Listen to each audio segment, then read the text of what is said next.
Hashtag ask doctor జానర్స్ అని type చేసి మీ క్వశ్చన్స్ అడగండి, తప్పకుండా రిప్లై చేస్తాను. Ranjith BKR, sir can we remove crowns with hair transplant? I'm having hair loss at the crowns. I got 3 crowns. ఈ అబ్బాయి అడుగుతున్న ప్రశ్న మనం అర్థం చేసుకోవాలి. అందరికీ తల మీద సుడులు ఉంటాయి. యూజువల్గా కామన్గా ఒకటే సుడి ఉంటుంది, కొంతమందికి 2 సుడులు కూడా ఉంటాయి. ఈ అబ్బాయికి తల మీద 3 సుడులు ఉన్నాయంట. హెయిర్ ట్రాన్స్ప్లాంటేషన్ చేసి ఈ సుడులని రిమూవ్ చేయొచ్చా అని అడుగుతున్నారు. యూజువల్గా ఒక సుడి ఉన్నప్పుడు హెయిర్ అంతా ఒక ప్రాపర్ అలైన్మెంట్లో అలైన్ అయిపోయి ఉంటుంది కాబట్టి ఎవరికి ఇబ్బంది ఉండదు.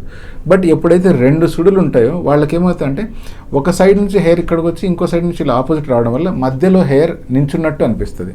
అలా నిలబడినప్పుడు ఎంత దువ్వినా కూడా దాన్ని ఒక ప్రాపర్ హెయిర్ స్టైల్లో సెట్ చేయడం కష్టంగా ఉంటుంది. అటువంటి వాళ్ళకి హెయిర్ సాఫ్టనింగ్ ట్రీట్మెంట్ అయితే కొంచెం హెల్ప్ చేసే అవకాశం ఉంది. తప్పితే హెయిర్ ట్రాన్స్ప్లాంట్ చేసి ఆ హోరల్స్ని రిమూవ్ చేయడం అనేది ఇంతవరకు జరగలేదు.